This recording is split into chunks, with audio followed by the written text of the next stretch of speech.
Bonjour tout le monde.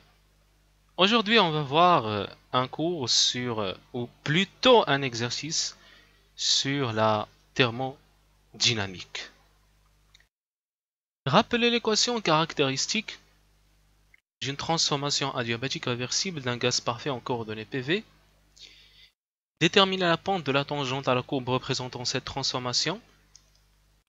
Exprimez cette pente en fonction de celle de la tangente à une isotherme au point d'intersection des deux courbes. Commentez. Donc, d'abord, on va donner un petit rappel sur la pente en un point M. On va considérer par exemple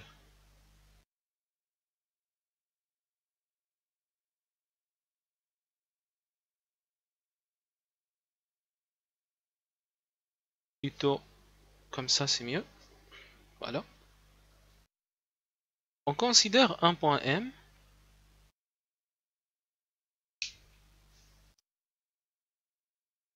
La tangente en M, elle est comme ça. Donner la pente en un point M, c'est tout simplement donner la pente de cette droite tangente au point M. On sait que la pente, pour donner la pente, il suffit de choisir un certain triangle formé par cette droite, bien sûr. Par exemple, ce triangle-là. Et il faut qu'il soit formé de telle sorte que euh, l'hypoténuse est une partie de cette droite considérée.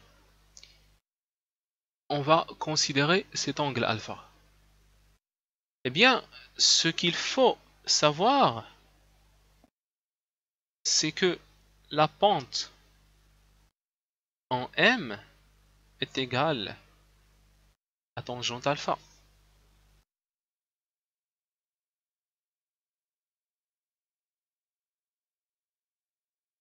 Mais nous, normalement, pourquoi ce triangle, normalement, il est très petit?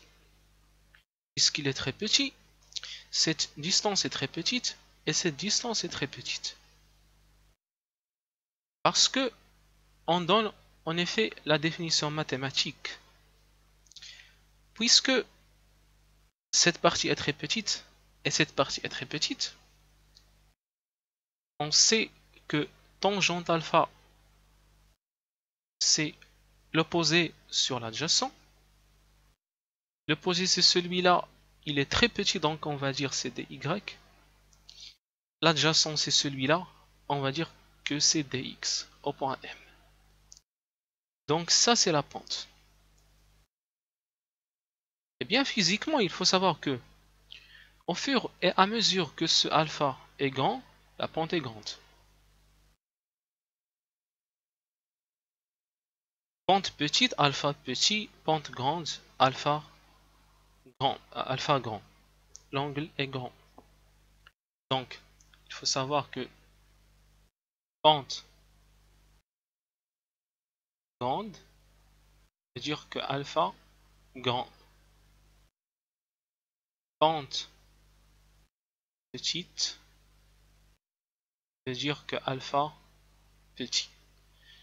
Donc, avec ces informations, on peut donner en effet, on peut répondre à ces questions-là. Là, vous avez en un point M, vous avez les coordonnées x, y. Maintenant, dans le diagramme PV, qui est le diagramme de Clapeyron, si vous voulez la pente en un certain point M, donc je vais dire dans le diagramme PV.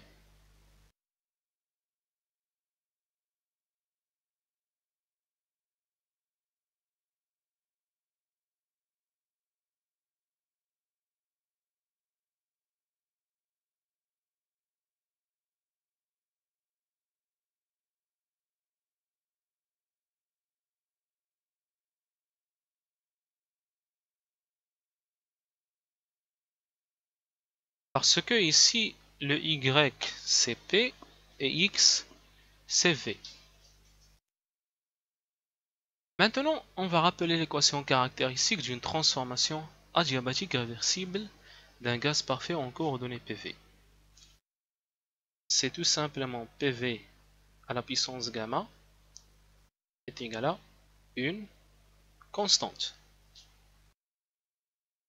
On va maintenant déterminer la pente de la tangente à la courbe représentant cette transformation.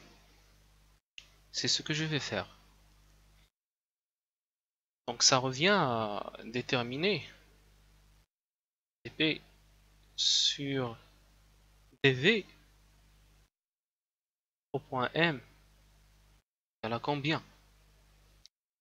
Vous avez ici PV gamma est égal à une constante. Cela veut dire que P constante sur V gamma, donc P c'est cette constante fois V à la puissance moins gamma. Maintenant je vais faire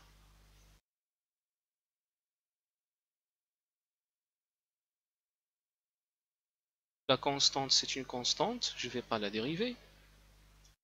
Maintenant celui-là, donc c'est, vous avez la forme Fn', c'est n Fn-1 F'. Ici on va faire V à la puissance moins gamma 1, V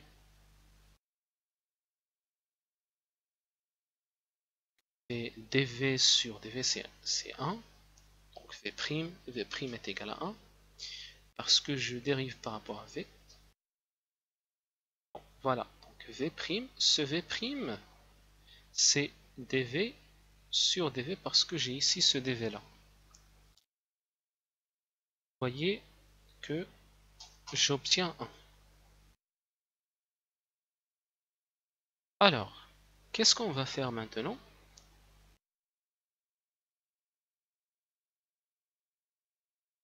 Eh bien, vous remarquez que ça c'est moins gamma constante V à la puissance moins gamma fois V à la puissance moins 1.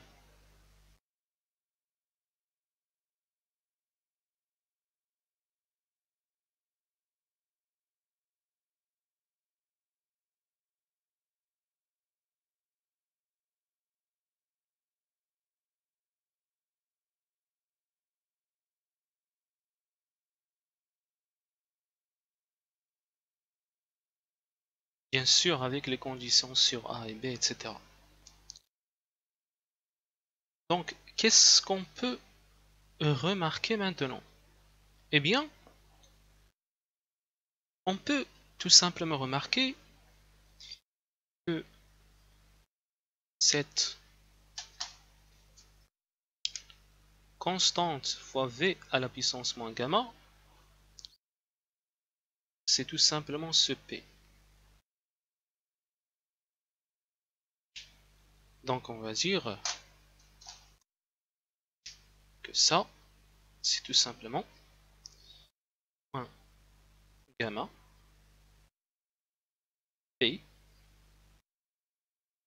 Ce V à la puissance moins 1, je vais le faire descendre pour qu'il devienne V. Donc c'est... Bon, je vais écrire ça un petit peu en haut. Donc j'obtiens moins gamma P sur V. Donc si on vous demande de nous donner la pente, eh bien c'est tout simplement moins gamma P sur V en toute simplicité. J'espère que c'est clair.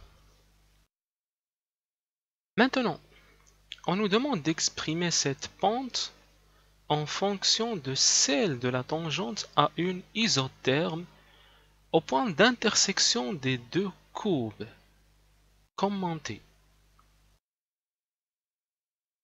Bon, ce qu'on vient de donner maintenant, c'est, vous voyez ici en APV l'adiabatique, elle a cette forme. Je viens de donner la pente en M.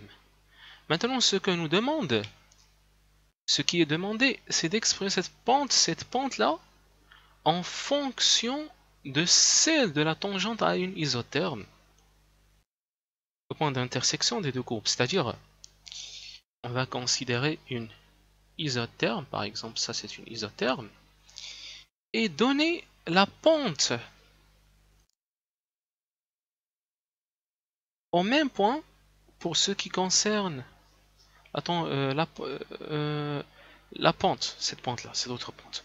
Donc, je vous laisse réfléchir un petit peu sur comment faire cela. Donc, il faut faire la même démarche, en effet, donner l'équation d'une isotherme qui est PV est égal à une constante, et faire les mêmes trucs pour trouver la pente pour ce qui concerne une isotherme. J'espère que c'est assez clair. Merci pour votre très grande attention.